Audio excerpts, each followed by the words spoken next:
On a gray September morning in 2014, a Canadian research vessel's sonar pinged something impossible in the frigid waters of Queen Maud Gulf. There, 9 meters below the surface, sat HMS Erebus, one of Sir John Franklin's ships, missing for 169 years. The discovery made headlines worldwide, but few understood what they were really looking at. This wasn't just a shipwreck. It was a message from a world that had been sealed shut. In 1845, Franklin sailed from England with 129 men seeking the Northwest Passage, an imperial shortcut to Asia that had obsessed European powers for centuries. The Arctic crushed them, ships locked in ice, men weakened by lead poisoning, scurvy, and starvation. In the end, the expedition vanished into silence. For a century and a half, the ice kept their secret, and in doing so, it kept the Arctic itself locked away from the scale of human ambition. But when Erebus emerged in 2014, it surfaced into a different world entirely. The same warming that loosened the Arctic AS grip on Franklin AS tomb was unlocking something far more dangerous: access, routes, resources, leverage. The Northwest Passage he died seeking was opening. The region that once punished explorers for entering was becoming a place nations could actually operate in and compete for. Stand aboard a Russian icebreaker in the Barents Sea and you feel the new Arctic immediately. The cold hits like a physical force, minus 40 degrees, wind tearing at exposed skin, turning breath into crystals. The ship groans as its reinforced bow crushes meter-thick ice, the sound sharp and violent like bones breaking. This is the 50 Let Pobedy. 50 years of victory. One of Russia's nuclear-powered icebreakers. Its reactor can run for years without refueling. It can smash through ice that would stop most navies cold, and it never stops. The captain, a weathered man named Dmitri, who has spent 30 years in these waters, points toward the horizon where ice meets dark ocean. When I started, he says, cigarette smoke whipped away by the wind, the ice edge was far north of here. Now look. The ice is retreating fast enough to terrify climate scientists. Since 1979, Arctic sea ice has declined by roughly 13% per decade. Summer extent has repeatedly fallen near record lows. Even winter maximums have been trending down, meaning the Arctic is losing the protective buffer that once made the region predictably hostile for outsiders. By the 2030s, many scientists expect ice-free summers to become increasingly common. That isn't just an environmental milestone, it's a strategic one, because geography is not static. It is a weapon that changes shape. Beneath the melting ice lies something that makes 19th century spices and silk look quaint. An estimated 90 billion barrels of oil, vast natural gas reserves, and significant deposits of critical minerals. Those numbers don't just represent energy, they represent bargaining power, investment flows, and geopolitical gravity. But oil is yesterday's story. The prize that quietly defines the modern economy is rarer and more decisive, rare earth elements. In a laboratory in Nuuk, Greenland, geologist Nadja Nathanielsen holds up a rock sample that looks ordinary, gray stone with rust-red streaks. This, she says, contains neodymium, dysprosium, and terbium. These are the elements that make modern technology possible at scale. Powerful magnets for electric motors, components that keep systems stable in extreme conditions, materials used across electronics and advanced defense systems. Without rare earths, the energy transition slows. Without them, certain military capabilities become harder to build and maintain, and the world's supply chains are not evenly distributed. China dominates processing capacity and holds deep leverage across the market. That is why Greenland matters. Not as an abstract piece of ice on a map, but as a keystone. Greenland's population is small, but its geography is massive. It sits on the air and naval routes between North America and Europe. It anchors the North Atlantic approaches, and it holds potential mineral wealth that could become economically transformative. But wealth is not the same as sovereignty. Mining requires capital, technology, infrastructure, and buyers. Those usually come from great powers, and great powers do not invest without gaining influence. Greenland's people face a brutal equation. Independence requires economic self-sufficiency. Self-sufficiency may require mining. Mining may require foreign investment. And foreign investment can become a new form of dependency. Nadja sets down the rock sample and looks out toward Nuuk's harbor. We're trapped, she says quietly. Stay dependent. Pursue independence through mining and risk losing control anyway, or watch geopolitics happen to us without any say at all. This is why the idea of purchasing Greenland, floated publicly in 2019 and mocked worldwide, wasn't as irrational as it sounded. It reflected strategic logic. Whoever influences Greenland gains a powerful position in Arctic strategy, resource access, and North Atlantic security. The diplomacy around it looked chaotic, but the underlying calculation was cold. Here is the bitter irony. To build clean technology, the world needs critical minerals. To extract them, the Arctic must become more accessible. But greater access accelerates the very warming that creates access in the first place. And as soon as minerals become strategic, security follows. Ports become dual use, airfields become contested, investment becomes leverage, and leverage becomes a reason to militarize. The Arctic is turning into a place where the climate crisis and the great power crisis collide, each one feeding the other. And what sits on top of the melting ice may be even more immediately valuable than what lies beneath it. Roots. Captain Li Wei stands on the bridge of the Chinese icebreaker Sui Long 2, Snow Dragon 2, as it moves along the northern sea route, tracing Russia's Arctic coastline.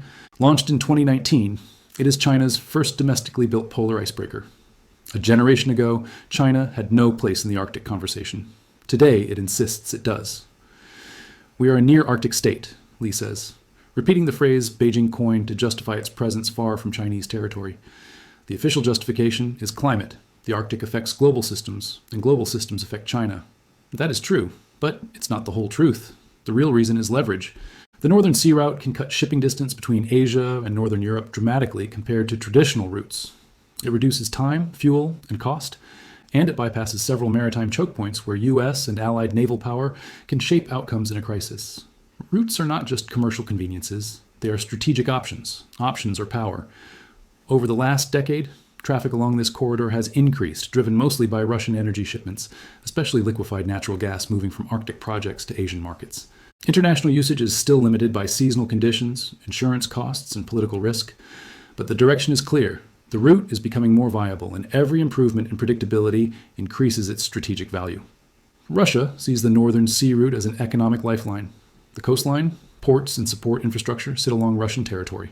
Moscow charges fees, requires regulations, and asserts the right to control passage.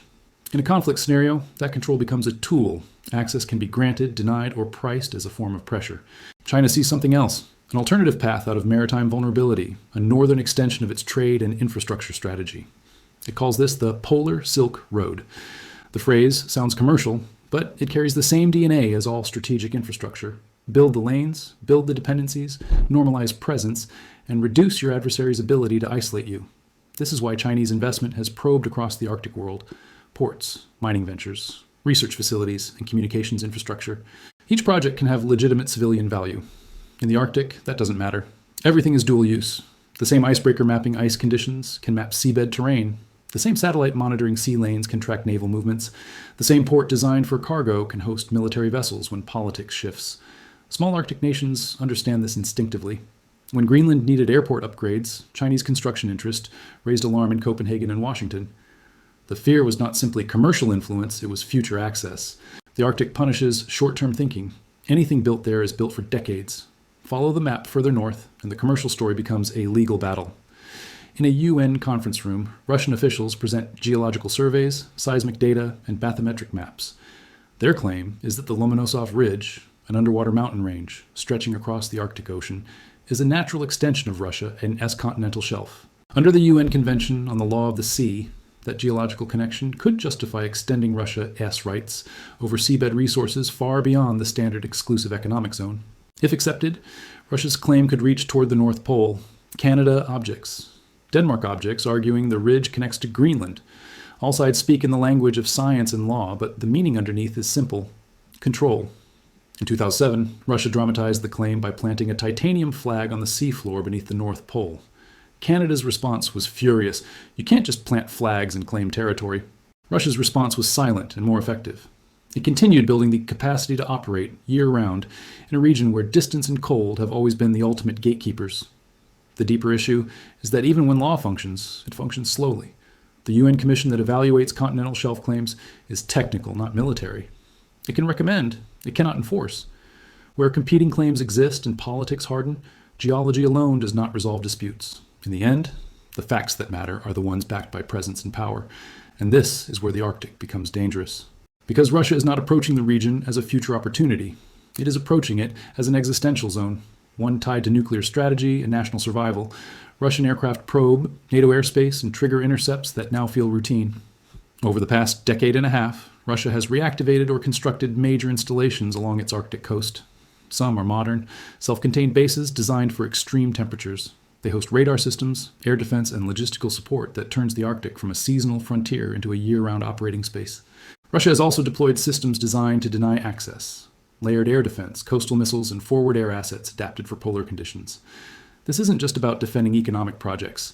It's about building a fortress that shapes what other countries can do near Russia and its northern approaches. But Russia's most serious advantage is not on the surface. It is under the ice.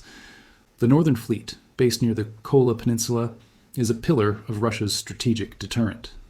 It hosts ballistic missile submarines, second-strike weapons that ensure retaliation capability in a nuclear exchange.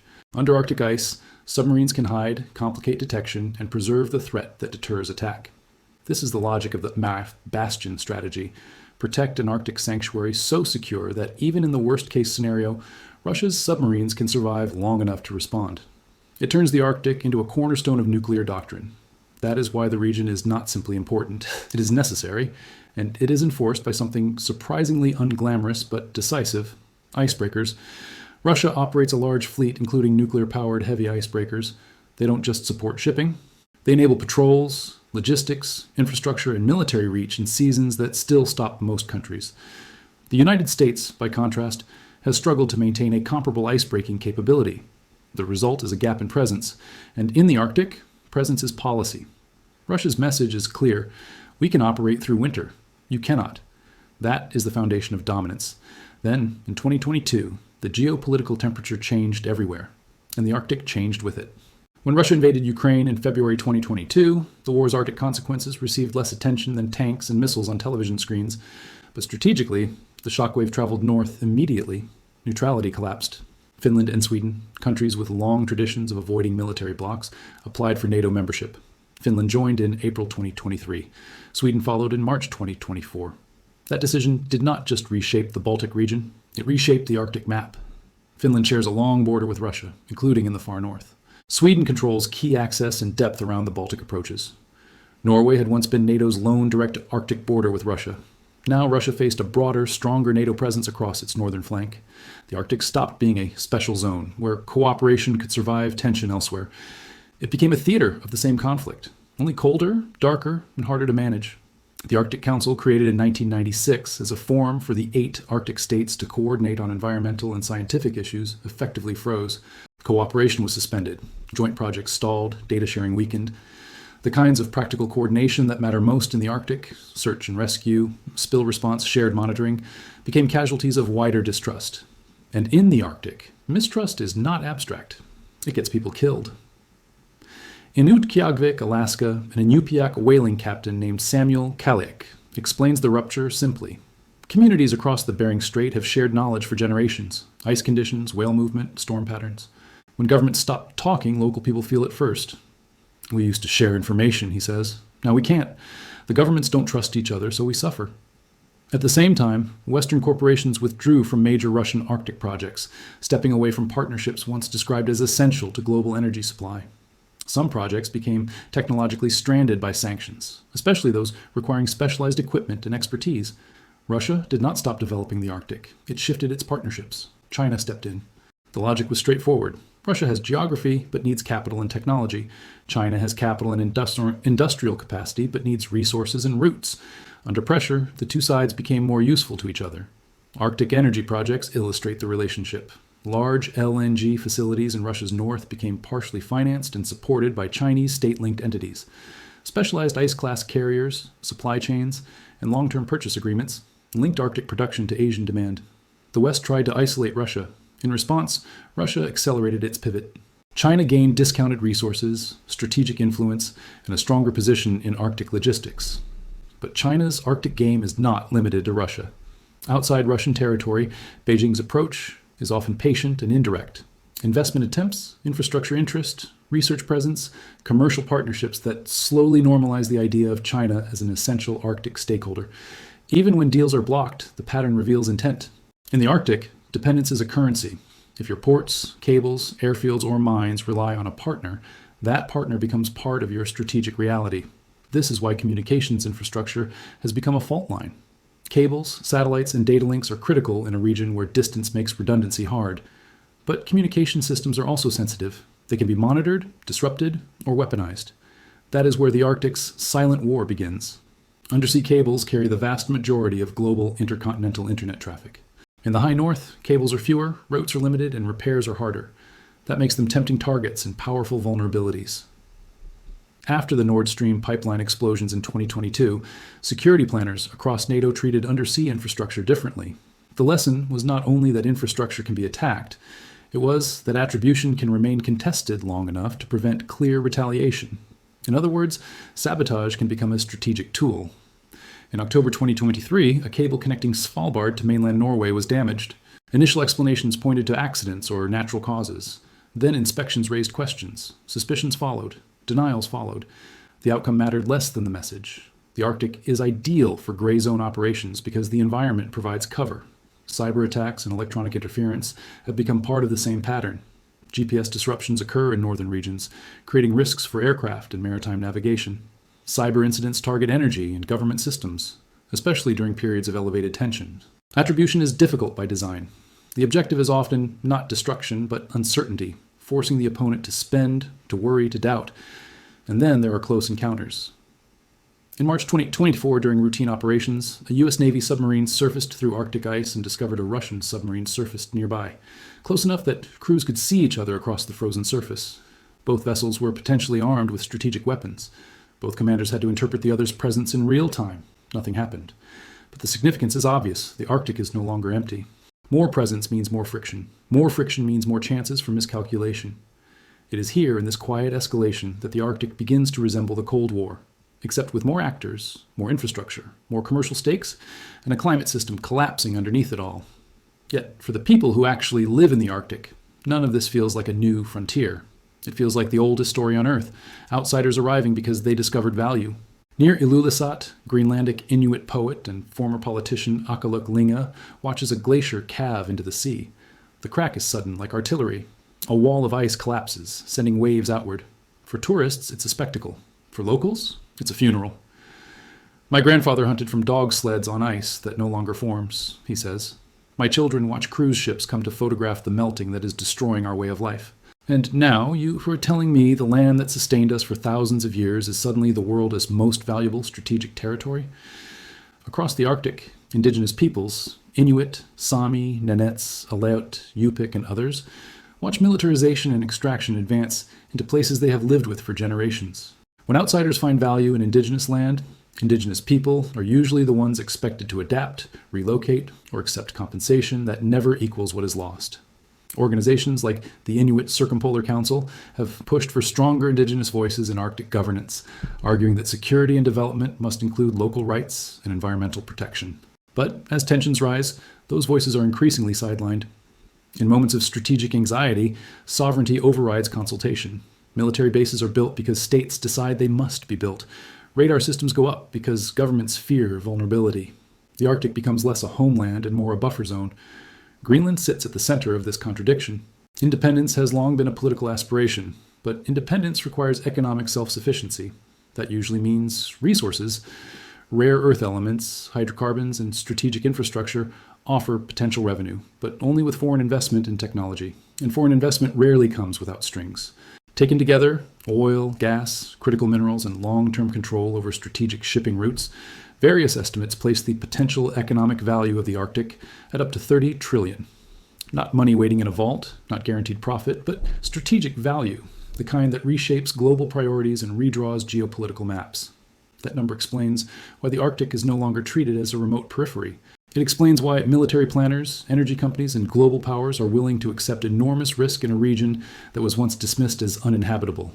And it explains why Greenland, with a population smaller than many cities, now finds itself pulled into calculations made in Washington, Moscow, and Beijing.